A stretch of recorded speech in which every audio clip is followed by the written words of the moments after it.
Valentine night पर एक लड़की ने घर छोड़ दिया। उसे लगा वो मोहब्बत के लिए जा रही है, लेकिन जहां वो पहुंची वहां 3 लोग उसका इंतजार कर रहे थे। और उस रात जो हुआ, उसने उसकी पूरी जिंदगी बदल दी। आखिर उसके साथ क्या हुआ, देखिए इस वीडियो में। ये कहानी है एक लड़की की जिसका नाम था अनुष्का। अनुष्का शर्मा 21 साल की थी और लखनऊ में रहती थी। वो अपने घर की सबसे लाडली थी। पिता राम प्रसाद शर्मा एक दुकान चलाते थे। मां सावित्री देवी शर्मा घर संभालती थी। एक छोटा भाई था अर्जुन, जो अभी 10वीं में पढ़ता था। अनुष्का खुद कॉलेज के आखिरी साल में थी। वो सुंदर और हंसमुख थी, लेकिन अंदर से एक इच्छा थी कि काश जिंदगी थोड़ी और बेहतर होती। काश घर थोड़ा बड़ा होता, काश गाड़ी होती। लेकिन वो कभी बोलती नहीं थी, बस चुपचाप सोचती रहती थी। और फिर वो रात आई जिसने सब कुछ बदल दिया। ये जनवरी की बात है। अनुष्का की सहेली अनीका का जन्मदिन था। अनीका के पिता बड़े आदमी थे। लखनऊ में उनका बंगला था। जन्मदिन की पार्टी वहीं हो रही थी। अनीका बार बार फोन कर रही थी, अनुष्का आ जाओ, बहुत मजा आएगा। पहले अनुष्का ने सोचा नहीं जाऊंगी, लेकिन अनीका ने बहुत मनाया तो वो चली गई। अनुष्का ने अपना पसंदीदा नीला सूट पहना और निकल पड़ी। बंगले के अंदर गई तो रोशनी, संगीत, लोगों का शोर, सब कुछ एक अलग दुनिया जैसा लग रहा था। अनुष्का ने इधर उधर देखा और अनीका को ढूंढने लगी। तभी किसी ने कहा, नमस्ते। अनुष्का ने मुड़कर देखा। सामने एक लड़का खड़ा था, चेहरे पर हल्की सी मुस्कान। उसने कहा, आप अनीका की दोस्त है ना? मैं करण हूं। अनुष्का ने जवाब दिया, हां मैं अनुष्का हूं। बस इतना हुआ, लेकिन उसी पल कुछ टूटा नहीं, कुछ बना। कुछ ऐसा बना जो अनुष्का ने पहले कभी महसूस नहीं किया था। करण ने कहा, पहली बार देखा है तुम्हें यहां, कहां रहती हो? अनुष्का ने बताया, इंदिरा नगर। करण हंसा, अच्छा, मैं तो गोमती नगर में रहता हूं, ज्यादा दूर नहीं। वे दोनों एक कोने में जाकर बैठ गए। बातें शुरू हुई तो रुकने का नाम ही नहीं लिया। करण बहुत अच्छी बातें करता था। बातों में गहराई थी, हंसी थी, एहसास था। उसने बताया कि वो एक आईटी कंपनी में काम करता है, अच्छी तनख्वाह है, गाड़ी है, अपना फ्लैट है। अनुष्का ने मन ही मन सोचा, यही तो चाहती थी वो, ऐसा इंसान जो पढ़ा लिखा हो, स्थिर हो, जिंदगी में सेट हो। रात खत्म होने से पहले करण ने कहा, अनुष्का, तुमसे बात करके अच्छा लगा, क्या मैं नंबर ले सकता हूं? अनुष्का ने मुस्कुराकर कहा, ले लो। वो रात खत्म हुई, लेकिन अनुष्का के दिल में एक नई कहानी शुरू हो गई थी। अगले दिन सुबह करण का मैसेज आया, सुप्रभात अनुष्का, क्या रात को अच्छी नींद आई? अनुष्का मुस्कुराई और जवाब दिया, हां, आपको? करण ने कहा, मुझे तो नहीं आई, तुम्हारी बातें याद आती रहीं। और यहीं से शुरू हुआ वो सिलसिला जो दिन ब दिन गहरा होता चला गया। सुबह मैसेज, दोपहर कॉल, शाम को घंटों बातें। करण बहुत प्यार से बात करता था। वो पूछता, खाना खाया? वो कहता, आज थोड़ी थकी लग रही हो, क्या हुआ? वो बोलता, तुम्हारी आवाज सुनकर दिन अच्छा हो जाता है। अनुष्का का दिल डूबने लगा। लेकिन अभी कहानी का एक और किरदार आने वाला था, ईशान, अनुष्का का कजिन। ईशान थोड़ा अलग था। उनके घर की हालत अनुष्का के घर जैसी नहीं थी। मामा की एक छोटी सी दुकान थी। ईशान कॉलेज नहीं गया था, 12वीं के बाद ही काम पर लग गया था। लेकिन ईशान अनुष्का को पसंद करता था। वो अक्सर उनके घर आता, अनुष्का के लिए कभी फल लाता, कभी कुछ और। नजरें मिलती तो हटा लेता। लेकिन एक दिन उसने हिम्मत की और कहा, अनुष्का, मैं तुमसे कुछ कहना चाहता हूं। अनुष्का ने कहा, क्या बात है ईशान? मुझे तुम बहुत पसंद हो। मैं जानता हूं मैं ज्यादा पढ़ा लिखा नहीं हूं, ज्यादा पैसा नहीं है, लेकिन मैं मेहनत करता हूं, तुम्हें खुश रखूंगा। अनुष्का के माथे पर शिकन आ गई। उसने साफ कह दिया, ईशान, ये सोचना भी मत, तुम मेरे भाई जैसे हो, और वैसे भी ये नहीं हो सकता। ईशान का चेहरा उतर गया। वो चुपचाप चला गया। लेकिन ईशान के घर वालों को यह बात पता चल गई, और फिर वही हुआ जो अनुष्का ने सोचा भी नहीं था। एक हफ्ते बाद अनुष्का के घर मामा और मामी आए। चाय पीने के बाद मामा ने बात शुरू की, भाई साहब, मैं सोच रहा था कि दोनों घरों को एक कर दें। ईशान अच्छा लड़का है, अनुष्का को हम अपनी बहू बनाना चाहते हैं। राम प्रसाद शर्मा ने एक पल सोचा, फिर बोले, ईशान अच्छा लड़का है, लेकिन अनुष्का से पूछना पड़ेगा। अनुष्का कमरे में थी। दरवाजे के पीछे से सब सुन रही थी। उसे बुलाया गया। मामी ने पूछा, अनुष्का बेटा, तुम राजी हो ना? अनुष्का ने साफ कहा, नहीं, मैं राजी नहीं हूं। कमरे में सन्नाटा छा गया। पिता ने कहा, अनुष्का, यह क्या तरीका है बात करने का? पापा जी, मैं सिर्फ इतना कह रही हूं जो सच है।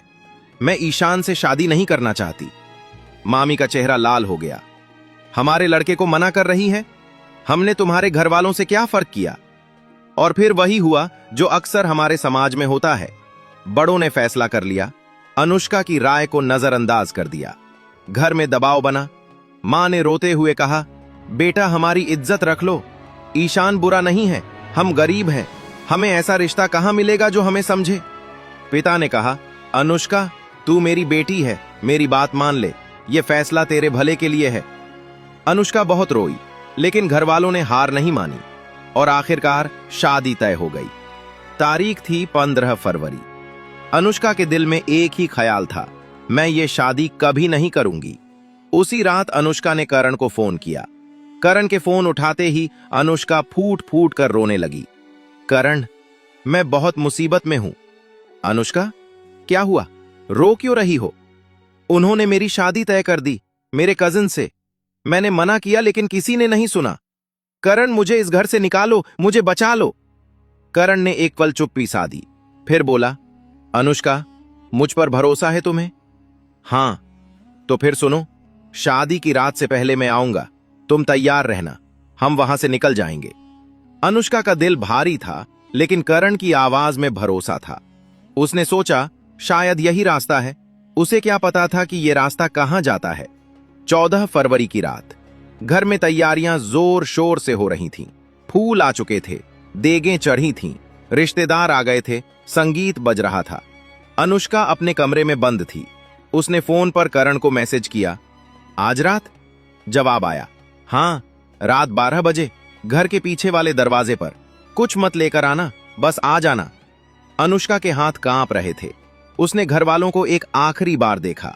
मां जो भाग भाग कर इंतजाम कर रही थी, पिता जो मेहमानों से बातें कर रहे थे, अर्जुन जो बच्चों के साथ भाग रहा था। उसकी आंखें भर आईं, लेकिन उसने दिल मजबूत किया। रात 12 बजे घर में सन्नाटा छा गया।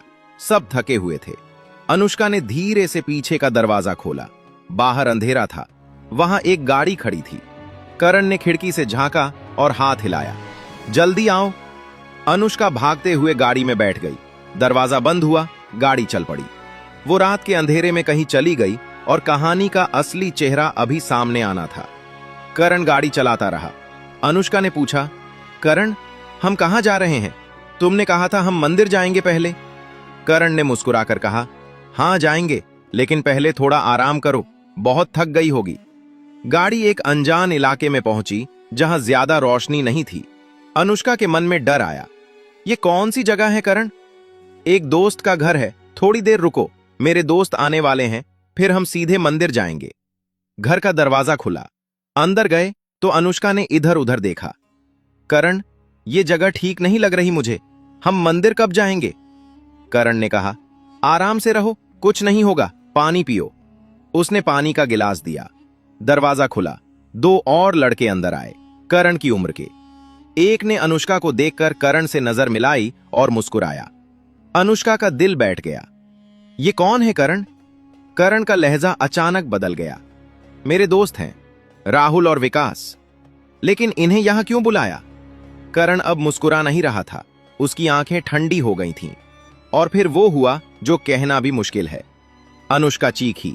अनुष्का ने करण से विनती की, लेकिन वो करण जिसने कहा था, तुम्हारी आवाज सुनकर दिन अच्छा हो जाता है, वो वहां नहीं था।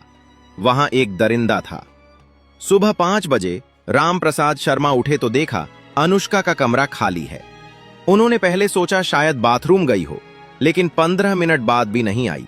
घर में हंगामा मच गया। सावित्री देवी शर्मा रोते हुए बोली, अनुष्का कहां गई? राम जी, अनुष्का कहां गई? अर्जुन ने कहा, दीदी का फोन भी बंद है। राम प्रसाद शर्मा के पैर कांप रहे थे। उन्होंने रिश्तेदारों को जगाया। सब इधर उधर ढूंढने निकले, लेकिन अनुष्का का कोई पता नहीं था।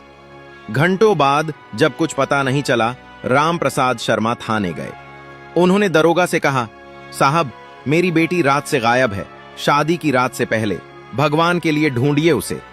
दरोगा ने पूछा, कोई लड़का था? किसी से दोस्ती थी? राम प्रसाद शर्मा की आंखें भर आईं। मुझे नहीं पता साहब, मैं कुछ नहीं जानता, बस मेरी बेटी वापस लाओ। पुलिस ने तुरंत अनुष्का का आखिरी स्थान फोन के जरिए पता किया। आखिरी सिग्नल सुनसान इलाके के पास मिला। दोपहर 1 बजे पुलिस की गाड़ियां इस इलाके में पहुंची। गलियां खंगाली गईं। एक घर के बाहर करण की गाड़ी खड़ी थी। दरोगा ने दरवाजा ठोंका। पुलिस है, दरवाजा खोलो। अंदर से कुछ पल चुप्पी रही, फिर भागने की आवाजें आईं। पुलिस ने दरवाजा तोड़ा। पिछली खिड़की से करण, राहुल और विकास भागने की कोशिश कर रहे थे, लेकिन बाहर पहले से पुलिस मौजूद थी। एक कमरे में अनुष्का फर्श पर कांपती हुई बैठी थी। आंखें सूजी हुईं, चेहरे पर चोटों के निशान, कपड़े फटे हुए। एक महिला कांस्टेबल ने झुककर अनुष्का के कंधे पर हाथ रखा। बेटा, हम आ गए, तुम सुरक्षित हो। अनुष्का ने उसका हाथ पकड़ा और फूट फूट कर रोने लगी। अनुष्का को तुरंत अस्पताल ले जाया गया। रामप्रसाद शर्मा और सावित्री देवी शर्मा वहां पहुंचे तो हालत देखकर मां ने फरियाद की, मेरी बेटी को क्या कर दिया उन्होंने? रामप्रसाद शर्मा कांप रहे थे, लेकिन वे मजबूत रहे। अनुष्का का हाथ थामा। बेटा, हम हैं यहां। करण, राहुल और विकास पुलिस की गिरफ्त में थे।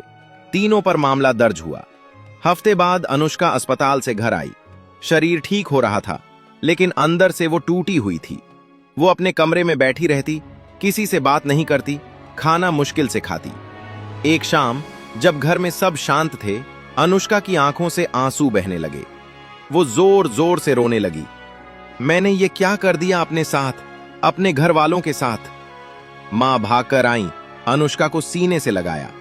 बेटा, चुप हो जाओ, हम हैं ना। मां, मुझे माफ कर दो, मैंने गलती की। मां ने रोका।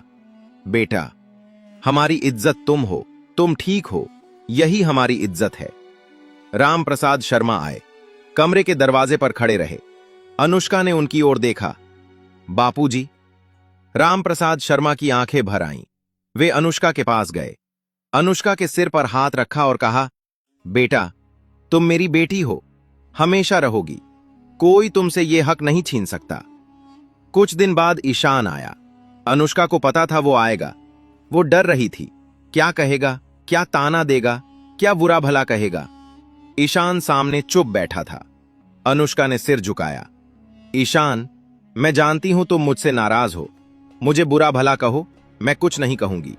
जो हुआ वो मेरी गलती से हुआ। ईशान ने कहा, अनुष्का, मैं बुरा भला कहने नहीं आया। अनुष्का ने ऊपर देखा। ईशान की आंखों में न गुस्सा था न नफरत, बस एक दर्द था। उसने कहा, मैंने जब सुना तो मेरा दिल टूट गया, तुम्हारे लिए नहीं, अपनी बेबसी के लिए, कि मैं कुछ नहीं कर सका। काश मैं पहले कुछ कर पाता। अनुष्का के आंसू निकल आए। ईशान, मैंने तुम्हें रिजेक्ट किया था। मैंने सोचा तुम कमतर हो, लेकिन तुम उस करण से 1000 गुना बेहतर हो। ईशान बोला, अनुष्का, वो बातें अब क्या करनी, तुम ठीक हो रही हो, यही काफी है मेरे लिए। यह कोई बड़ा ऐलान नहीं था, बस एक साधारण सी बात थी कि मोहब्बत वो नहीं जो आसमान तक ले जाने का वादा करे। मोहब्बत वो है जो गिरते वक्त हाथ पकड़ ले। कई महीने बीते। अनुष्का धीरे धीरे खुद को संभाल रही थी। ईशान आता रहा। समय के साथ जो गांठ थी खुलती गई। एक दिन सावित्री देवी शर्मा ने अनुष्का से पूछा, बेटा, ईशान के बारे में क्या सोचती हो? मां, वो अच्छा इंसान है, मैंने पहले नहीं देखा, अब देख रही हूं। और फिर वो दिन आया जब घर में खुशी की बात हुई। इस बार जबरदस्ती नहीं, अनुष्का की खुशी से। ईशान और अनुष्का की शादी हुई। अनुष्का की आंखें उस दिन भीगी हुई थीं, लेकिन आंसू खुशी के थे। दोस्तों, अनुष्का की कहानी कोई फिल्म नहीं है, ये हमारे आसपास होता है, हर दिन किसी न किसी के घर में। लड़कियों को यह बताना जरूरी है कि चमकती गाड़ी, मीठी बातें और बड़े बड़े वादे मोहब्बत की निशानी नहीं है। जो तुम्हें घर वालों से दूर करे वो तुम्हारा हमदर्द नहीं हो सकता। जो कहे भाग चलो, वो अक्सर तुम्हें किसी और मकसद के लिए ले जाना चाहता है। और घर वालों से भी ये गुजारिश है कि लड़कियों की बात सुनो, उन पर फैसला मत थोपो। जबरदस्ती की शादी का रास्ता कभी खुशी तक नहीं जाता। अगर कभी खुद को अनुष्का की जगह महसूस करो तो मत भागो, बोलो, आवाज उठाओ।